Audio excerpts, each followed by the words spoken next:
প্রত্যেকদিন স্কুল থেকে ফেরার সময় অটোতে যখন আসি তখন শুধু আমার মেয়ের কথাই মনে হয় যে কখন গিয়ে ওর সাথে দেখা হবে।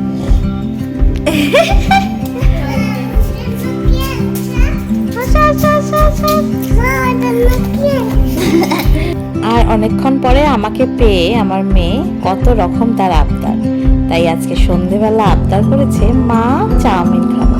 তো ঘরে চাউমিন নেই, পাস্তা ছিল, তাই সব সবজি দিয়ে একটু পাস্তাই বানাচ্ছি। আর সব সবজি আমি একটু পাস্তা বা চাউমিনে দিই যেন সবজিটাও খাওয়া হয় সঙ্গে।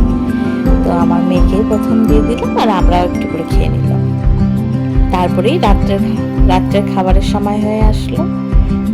বসিয়ে দিয়েছি এদিকে আলু আর ফুলকপির ঝোল, আর এদিকে একটু পেঁপে ভাজা।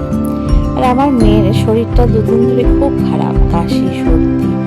আজকের জন্য এইটুকুই। Tata, bye bye, take care.